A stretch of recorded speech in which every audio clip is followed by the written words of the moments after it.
حدیث جبرائیل آقا علیہ الصلوۃ والسلام کی حدیث پاک حضرت سیدنا فاروق اعظم رضی اللہ تعالیٰ عنہ اس حدیث کے راوی ہیں۔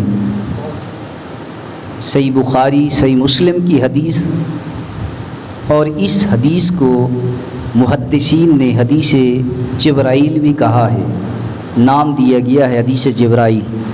ویسے حدیث تو اسے کہتے ہیں کہ جس کی نسبت آقا علیہ الصلوۃ والسلام کے ساتھ ہو۔ آقا علیہ الصلوۃ والسلام کے قول و فعل کو حدیث کہتے ہیں، جو حضور نے فرمایا ہو۔ جو حدیث تو ہے آقا علیہ الصلوۃ والسلام کی، لیکن محدثین نے اسے منسوب کیا حدیث جبرائیل سے۔ اس حدیث کے راوی حضرت سیدنا فاروق اعظم رضی اللہ تعالیٰ عنہ ہیں۔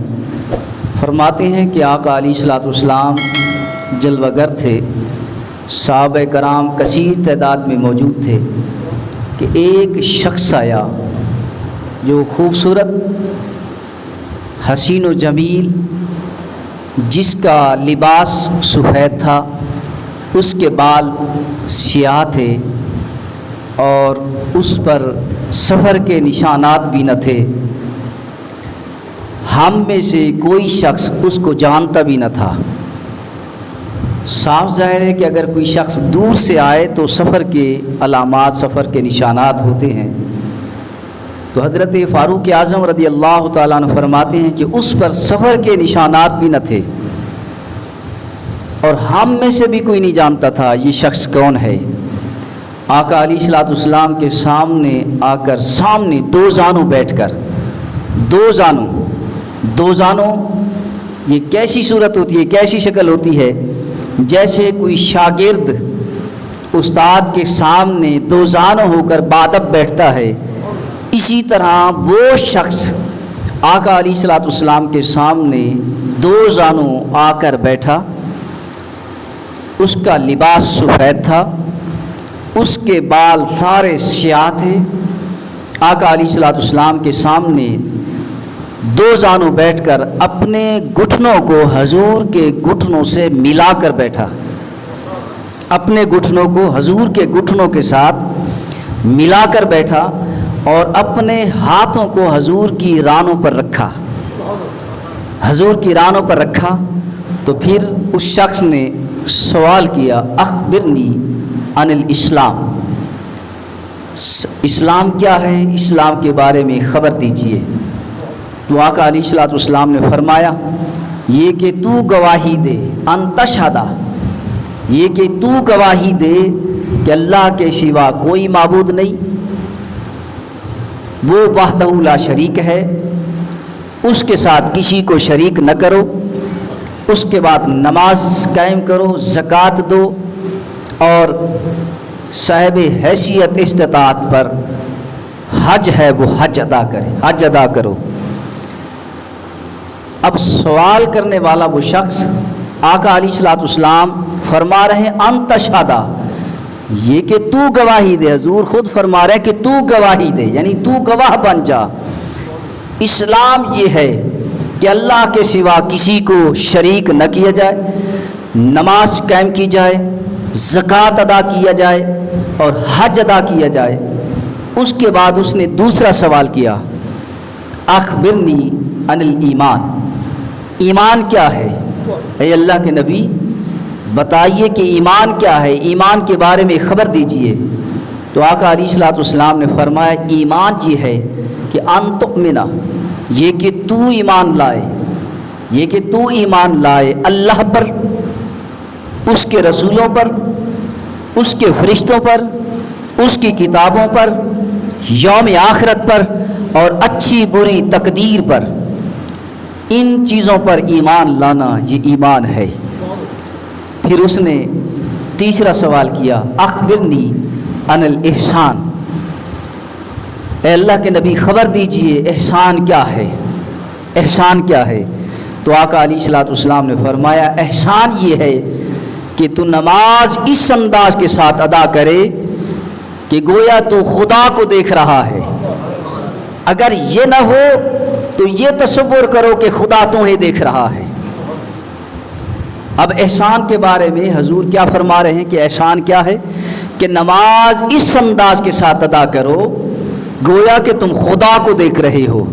اب ہماری حالت کیا ہے کہ نماز کے اندر ہم دیکھتے کیا ہیں، نماز کے اندر ہم سوچتے کیا ہیں، نماز کے اندر ہمیں خیالات کیا آتے ہیں، جبکہ حضور فرما رہے ہیں کہ نماز ایسے پڑھو جیسے تم خدا کو دیکھ رہے ہو، اور یہ نہ کر سکو تو یہ دیکھو کہ خدا تمہیں دیکھ رہا ہے۔ تو معلوم ہوا کہ نماز ایسے عمل کا نام ہے، بندے کا خدا کو دیکھنا، خدا کا بندے کو دیکھنا، یہی نماز ہے۔ اور حقیقت کے اندر حج بھی یہی ہے۔ حج کا معنی لغوی معنی زیارت ہے، وہ تو بیت اللہ ہے نا، خانہ کعبہ ہے، گھر ہے، وہ اللہ کا گھر ہے، وہ ہمارا ایمان کا مرکز ہے کہ اس کی طرف ہم منہ کر کے نماز ادا کرتے ہیں۔ اور حج حقیقت کے اندر یہی ہے کہ جسے خدا کا دیدار نصیب ہو جائے، خدا کا دیدار نصیب ہو جائے، تو فرمایا نماز ایسے ادا کرو کہ جیسے تم خدا کو دیکھ رہے ہو، اور یہ نہ کر سکو تو یہ تصور کرو کہ خدا تمہیں دیکھ رہا ہے۔ اور آقا علیہ الصلوۃ والسلام نے فرمایا کہ نماز ایسے نہیں، نماز حضور قلب کے ساتھ ہے کہ تمہارا جیسے وجود حاضر ہے تمہارا دل بھی حاضر ہو، حضور قلب کے ساتھ نماز ہے۔ میرے آقا نے فرمایا لا صلاۃ الا بحضور القلب، اس کی نماز ہی نہیں جو حضور قلب نہیں، جو حضور قلب ہے اسی کی نماز ہے۔ یہ عرفانی معرفت کے لحاظ سے عرض کر رہا ہوں، لا صلاۃ الا بحضور القلب، کہ دل دماغ حاضر ہو، جیسے یہ وجود حاضر ہے تمہارا دل بھی حاضر ہو، تمہارا دماغ بھی حاضر ہو، اور اس کے اندر یہ انوار و تجلیات دیکھو کہ نماز کے اندر تم خدا کو کیسے دیکھ سکتے ہو اور خدا تمہیں کیسے دے سکتا ہے۔ اور یہ بات تو حقیقت ہے، اٹل ہے کہ اللہ کریم ہر شے دیکھ رہا ہے، کوئی ذرہ خدا کے سامنے سے اوجل نہیں۔ حجاب یہ ہے، پردہ یہ ہے، مشکل یہ ہے کہ ہم خدا کو کیسے دیکھیں، ہم خدا کو کیسے دیکھیں۔ نماز ایسا عمل ہے اور انتہائی قریب العمل یہی نماز ہے کہ خدا کو دیکھنے کا بھی، خدا کے قریب ہونے کا بھی یہی عمل نماز ہے۔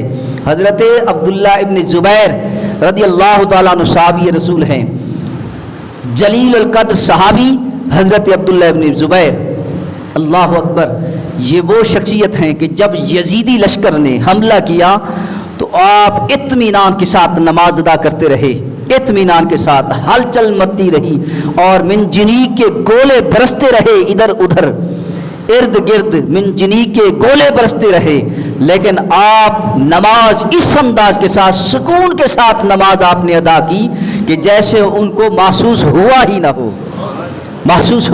ہو۔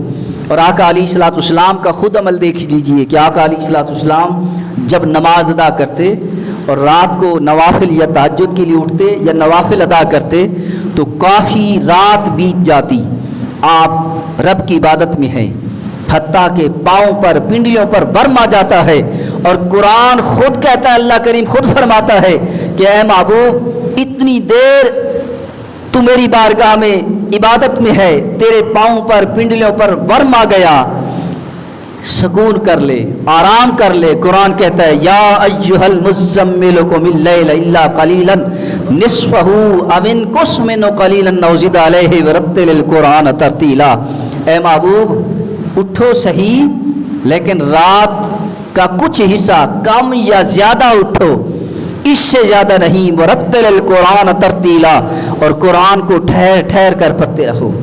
صحابہ کرام، انبیاء کرام کی نمازیں، صحابہ کرام کی نمازیں دیکھیے تو صحیح کہ ان کی نمازیں کیسی ہیں۔ حضرت سیدہ طیبہ طاہرہ عابدہ عاتقہ فاضلہ کاملہ فاطمۃ الزہرا سلام اللہ علیہا کی نماز کو دیکھیے، اللہ اکبر، ایک رات آپ نماز ادا کرتی ہیں، رات بیت گئی، نماز مکمل نہ ہوئی، حضرت سیدہ فاطمۃ الزہرا سلام اللہ علیہا ہاتھ اٹھا کر اللہ کی بارگاہ میں عرض کرتی ہیں یا اللہ کبھی اتنی لمبی رات بنا کہ دل کھول کر تجھے سجدہ کروں، دل کھول کر سجدہ کروں. انہی کے بارے میں قرآن کہتا ہے والذین یبیتون لربہم سجدا وقیاما. دیکھو تو صحیح ان کی نمازوں کو, ان کی عبادتوں کو, کہ ان کے لمبے لمبے قیام ہیں, لمبے لمبے رکوع ہیں, لمبے لمبے سجدے ہیں. اور چند منٹ ہمیں موقع ملتا ہے نماز پڑھنے کا, وہ بھی ہم نماز جلدی جلدی پڑھ کر پھر واپس پلٹ جاتے ہیں. نماز بہت بڑا اہم فریضہ ہے, یاد رکھیے, بہت بڑا اہم فریضہ, اور بہت اس کی فضیلت, بہت بڑی فضیلت. حضرت رابعہ بصری رضی اللہ تعالیٰ عنہ ولیہ ہیں. حضرت رابعہ بصری یہ وہ شخصیت ہیں کہ جو شب و روز 24 گھنٹوں میں 1000 نفل ادا کرتی تھی. حضرت رابعہ بصری 1000 نفل, اور ایک نفل کے اندر 2 رکعتیں ہوتی ہیں. 2 رکعت ایک نفل شمار ہوتی ہے. 1000 نفل یعنی 2000 رکعتیں ہو گئی. حضرت رابعہ بصری رضی اللہ تعالیٰ عنہ ہم سے صحیح معنی 5 نمازیں ادا نہیں ہوتی. جو 1000 نفل یعنی 2000 رکعتیں ادا کرے حضرت رابعہ بصری, وہ بھی لگاتار مسلسل روزانہ 1000 نفل ادا کرے, اللہ اکبر, اس کی کیا عبادت ہوگی. ہر وقت وہ اللہ کی بارگاہ میں لو لگائے ہوئے حضرت رابعہ بصری رضی اللہ تعالیٰ عنہ. پھر مقام دیکھیے, پھر مقام کیوں نہ ملے, پھر مرتبہ عزت شان کیوں نہ ملے. حضرت رابعہ بصری رضی اللہ تعالیٰ عنہ ایک مرتبہ آپ نے دیکھا کہ حضرت خواجہ حسن بصری رضی اللہ تعالیٰ عنہ جو کہ مولا کائنات علی المرتضیٰ رضی اللہ تعالیٰ عنہ کے خلیفہ ہیں, حضرت خواجہ حسن بصری مصلی پانی پر بچھا کر مصلی پر بیٹھ کر عبادت کر رہے تھے. تو حضرت رابعہ بصری رضی اللہ تعالیٰ عنہ نے کہا کہ اے خواجہ حسن بصری, کیا یہی ولایت ہے؟ کیا یہی ولایت ہے؟ اگر یہی ولایت ہے, پانی کے اوپر تیرنا, پانی میں نہ ڈوبنا, پانی پر بیٹھ کر عبادت کرنا, اور کوئی حصہ پانی میں نہ ڈوبے, گیلا نہ ہو, کیا یہی ولایت ہے؟ اگر یہی ولایت ہے تو پانی کے اندر رہنے والی ساری مخلوق ولی ہوتی. جب آپ نے سنا تو آپ نے تصرف کیا, حضرت خواجہ حسن بصری نے تصرف کیا اور مصلی سمیت ہوا میں اڑنے لگے. تو حضرت رابعہ بصری نے کہا کیا یہی ولایت ہے؟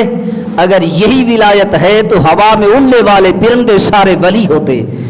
اللہ اکبر. آپ نے فرمایا, حضرت رابعہ بصری نے فرمایا کہ نہ یہ ولایت ہے نہ وہ ولایت ہے, اصل ولایت مقام دل ہے. اصل ولایت مقام دل ہے کہ جس دل کے اندر, مومن کے دل کے اندر 14 طبق سما جاتے ہیں. اور اسی لیے فرمایا کہ قلب المومن عرش اللہ, کہ مومن کا جو قلب ہے وہ اللہ کا عرش ہے. مومن کا جو قلب ہے وہ اللہ کا عرش ہے. اللہ اکبر. مومن کا قلب بہت بڑا وسیع ہے.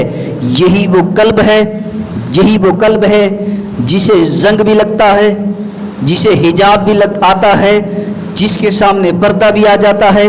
جب اسی دل کو زنگ لگ جائے تو قرآن فرماتا ہے لا بذکر اللہ تطمئن القلوب, اس دل کے زنگ کو اتارنے کے لیے اللہ کا ذکر کرو. جب اللہ کا ذکر کرتے کرتے دل کا زنگ اتر جائے, پھر پردے بھی ہٹ جاتے ہیں, پھر وہ حجابات بھی ہٹ جاتے ہیں, تو پھر مقام یہ ہوتا ہے کہ وہ بیٹھا تو زمین پر ہے مگر عرش نشین ہے. نعرہ تکبیر, نعرہ رسالت, نعرہ حیدری. حضرت مولانا فخر الدین دہلوی, حضرت مولانا فخر الدین رازی رحمۃ اللہ علیہ اور حضرت شاہ ولی اللہ محدث دہلوی رحمۃ اللہ علیہ, انہوں نے لکھا کہ اس حدیث کے اندر یہ جو 3 سوال ہیں, 3 سوال, مل اسلام, مل ایمان, مل احسان, 3 سوال, اور 3 سوالوں کے جواب حضور نے دیے. ان 3 سوالوں میں سے پہلے جو 2 سوال ہیں, مل اسلام اور مل ایمان, دونوں کا تعلق شریعت سے ہے, اور جو تیسرا سوال ہے مل احسان, اس کا تعلق طریقت سے ہے. اس کا تعلق طریقت اور معرفت سے ہے. پھر اس شخص نے عرض کیا اخبرنی, چوتھا سوال پھر کیا اخبرنی عن الساعۃ، اے اللہ کے نبی خبر دیجئے قیامت کب آئے گی؟ تو آقا علیہ الصلوۃ والسلام نے فرمایا سوال کرنے والا سوال پوچھنے والے سے زیادہ بہتر جانتا ہے۔ پھر اس شخص نے پھر عرض کیا اخبرنی عن اماراتہا، اے اللہ کے نبی خبر دیجئے قیامت کی نشانیاں کیا ہیں، قیامت کی علامات کیا ہیں، جس میں سے چند ایک آپ کے سامنے عرض کر دیتا ہوں۔ تو آقا علیہ الصلوۃ والسلام نے فرمایا قیامت کی نشانیوں میں سے یہ ہے کہ علم کو اٹھا لیا جائے گا، جہالت عام ہو جائے گی، زنا بھی عام ہوگا، شراب بھی عام ہوگی، مردوں کی تعداد کم ہو جائے گی، عورتوں کی تعداد زیادہ ہو جائے گی، ایک ایک مرد کئی عورتوں کی کفالت کرے گا۔ آقا علیہ الصلوۃ والسلام نے فرمایا دجال بھی قیامت کے آنے کی نشانی۔ آقا علیہ الصلوۃ والسلام نے فرمایا یہ جو زمانہ تیزی کے ساتھ گزرے گا، نہ ہفتے کا پتہ چلے گا، نہ مہینے کا پتہ چلے گا، نہ سال کا پتہ چلے گا، یہ وقت کا تیزی کے ساتھ گزرنا بھی قیامت کی علامت ہے۔ آقا علیہ الصلوۃ والسلام نے فرمایا پتہ نہیں چلے گا مہینہ گزر جائے گا، پتہ نہیں چلے گا سال گزر جائیں گے، اور حقیقت بھی یہی ہے، آج یہی ہو رہا ہے، محسوس نہیں ہوتا، پتہ نہیں چلتا، مہینہ گزر جاتا ہے، ہفتہ گزر جاتا ہے، پتہ نہیں چلتا، سال گزر جاتے ہیں، وقت تیزی کے ساتھ گزر رہا ہے۔ یہ قیامت کی نشانیاں۔ اس کے علاوہ آقا علیہ الصلوۃ والسلام نے اور بھی نشانیاں بتائیں۔ یہ سوال کیا اس شخص نے، سوال کرنے کے بعد وہ شخص چلا گیا۔ اب صحابہ کرام نے حضور کی خدمت میں عرض کیا یا رسول اللہ صلی اللہ علیہ وسلم، یہ شخص جو آپ کے سامنے حاضر ہوا اور گھٹنوں سے گھٹنے ملا کر بیٹھا، جس نے ہاتھ آپ کی ران پر رکھے ہوئے تھے، آ کر وہی سوال کرتا ہے، پھر سوال کے بعد جواب کی تصدیق بھی وہی کرتا ہے۔ یارو عجیب معاجرہ ہے کہ سوال کرنے والا بھی خود ہے، سوالوں کے جواب کی تصدیق کرنے والا بھی خود ہے۔ صحابہ کرام عرض کرتے ہیں یا رسول اللہ یہ شخص کون تھا؟ اگر دور سے آتا تو سفر کے نشانات ہوتے، اگر یہ شخص قریب سے آتا تو ہم میں سے کوئی شخص اس کو جانتا، ہم میں سے کوئی شخص جانتا بھی نہیں، اس پر سفر کے نشانات بھی نہیں۔ یا رسول اللہ یہ شخص کون تھا؟ میرے آقا علیہ الصلوۃ والسلام نے فرمایا اے صحابہ کیا تم نہیں جانتے یہ شخص کون تھا؟ یہ شخص جبرائیل علیہ السلام تھا، یہ شخص جبرائیل تھا، اور تمہیں تمہارا دین سکھانے آیا تھا۔ اللہ اکبر۔ جبرائیل کا حضور کی بارگاہ میں آنا، جبرائیل فرشتہ ہے، سارے فرشتوں کا سردار ہے، اور وہ رب کی بارگاہ سے پیغام لے کر آیا ہے، وہ رب کا میسنجر ہے، پیغام لانے والا، ہر نبی کے پاس وحی لانے والا جبرائیل، ہر نبی کا دیدار کرنے والا جبرائیل، ہر نبی کی صحبت اختیار کرنے والا جبرائیل، ہر نبی کی صحابیت اختیار کرنے والا جبرائیل، خدا کی بارگاہ سے نبی کی خدمت میں آنے والا جبرائیل آج ہمیں سبق دے گیا، درس دے گیا کہ جب تم اپنے سے بڑھ کر کسی مقام والے کی خدمت میں حاضر ہو جاؤ تو پھر ادب کے ساتھ حاضر ہو جاؤ۔ آج جبرائیل ہمیں درس دے رہا ہے، سبق دے رہا ہے کہ جبرائیل آیا کیسے؟ خدا کی بارگاہ سے آیا ہوا ہے۔ یاد رکھیے کہ خدا کے بعد مقام ہے تو نبی کا مقام ہے، اور جتنے انبیاء دنیا کے اندر آئے سارے انبیاء کو نبوت کس نے دی؟ وہ خدا نے دی ہے، اور یہ جبرائیل بھی خدا کی بارگاہ سے آیا ہوا ہے، خدا کا ایلچی اور خدا کا میسنجر، خدا کا پیغام رسانی کرنے والا، وہ آج نبی کے پاس آیا ہوا ہے۔ اسے تو طاقت ہونے چاہیے کہ ایک پاورفل بارگاہ سے حضور کی بارگاہ میں آیا ہوا ہے، لیکن پھر بھی جبرائیل حضور کی خدمت میں جب حاضر ہوا تو گھٹنوں سے گھٹنے ملا کر، باادب ہو کر، با احترام ہو کر، دو زانو ہو کر ادب اور احترام کے ساتھ بیٹھا۔ جبرائیل ہمیں سبق دے گیا کہ جب تم کسی نبی یا کسی نیک شخصیت کی بارگاہ میں حاضر ہو تو اپنی ہستی کو مٹا کر حاضر ہو جاؤ۔ جو شخص حضور کی خدمت میں ادب و احترام کے ساتھ حاضر ہوا وہ مقام پا گیا۔ اللہ اکبر۔ جو حضور کی خدمت میں محبت کے ساتھ، عقیدت کے ساتھ، ادب و احترام کے ساتھ حاضر ہوا تو کوئی صدیق اکبر بن گیا، تو کوئی شخص فاروق اعظم بن گیا، کوئی عثمان غنی بنا، تو کوئی حیدر کرار بنا ہے۔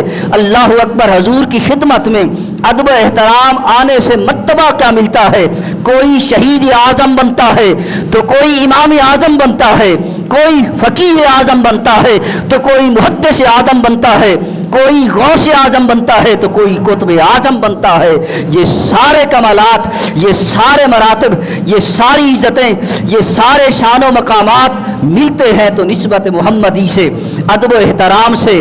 اللہ اکبر۔ وہ ہمیں سبق دے گیا کہ اگر تم حضور کی خدمت میں حاضر ہونا چاہتے ہو تو اس انداز کے ساتھ ادب کی صورت میں ادب و احترام کو سامنے رکھ کر حضور کی بارگاہ میں آ جاؤ۔ جو منہ اٹھا کر بے ادبی کے ساتھ حضور کی خدمت میں حاضر ہوا تو کوئی ابو جہل بنا، تو کوئی ابو لہب بنا، کوئی شیبہ بنا، کوئی عتبہ بنا۔ جو ادب کے ساتھ آیا، جس نے ادب کے ساتھ نسبت کو جوڑا، وہ مقام و مرتبہ پا گیا۔ اللہ اکبر۔ یہ تینوں سوال، مل اسلام، مل ایمان، مل احسان، ان تینوں میں سے دو کا تعلق شریعت سے، ایک کا تعلق طریقت سے ہے۔ اور نماز جیسے ادا کرو خوبصورتی کے ساتھ، خشوع خضوع کے ساتھ ادا کرو۔ میں اگر تھوڑی سی وضاحت کر دوں، وقت ہو چکا ہے، اگر تھوڑی سی وضاحت کر دوں کہ نماز کتنا اہم فریضہ ہے، نماز کتنا اہم فریضہ ہے۔ حج بھی فرض ہے، زکوٰۃ بھی فرض ہے، روزہ بھی فرض ہے۔ نماز کے علاوہ باقی فرائض کے اندر لچک ہے، رعایت ہے، لیکن نماز کے اندر کوئی رعایت نہیں۔ حج فرض ہے لیکن اس کے اندر رعایت یہ ہے، من استطاع الیہ سبیلا، جو طاقت رکھتا ہے اس پر حج فرض ہے۔ زندگی کے اندر ایک مرتبہ حج فرض۔ جو طاقت رکھتا ہے، جو حیثیت رکھتا ہے، جو توفیق رکھتا ہے، اس پر زندگی کے اندر ایک مرتبہ حج فرض۔ جو غریب ہے، نادار ہے، مفلس ہے، توفیق نہیں، حیثیت نہیں، طاقت نہیں، اس پر حج فرض نہیں۔ اسی طرح زکوٰۃ صاحب نصاب، صاحب طاقت، صاحب حیثیت پر فرض ہے، امیروں پر فرض، غریب پر زکوٰۃ فرض نہیں۔ عمراء سے لے کر غریبوں میں تقسیم کیا جاتا ہے۔ اسی طرح روزہ بھی تندرست صحت مند پر فرض ہے۔ اگر کوئی شخص بیمار ہے، کمزور ہے، روزہ نہیں رکھ سکتا، قضا کرے، قضا نہیں کر سکتا تو روزے کا فدیہ دے، وہ اس کا نعم البدل ہے۔ لیکن نماز ایسا ہے، اگر غریب ہے تب بھی فرض ہے، اگر امیر ہے تب بھی فرض ہے، اگر وہ حیثیت رکھتا ہے تب بھی فرض ہے، اگر حیثیت نہیں رکھتا تب بھی فرض ہے، اگر وہ چھوٹا ہے تب بھی فرض ہے، اگر وہ بڑا ہے تب بھی فرض ہے، اگر وہ مؤنث ہے تب بھی فرض ہے، اگر مذکر ہے تب بھی فرض ہے۔ ہر حالت کے اندر نماز فرض ہی فرض ہے۔ نماز سے محبت کریں، نماز سے دل لگائیں، قرآن کی تلاوت کریں۔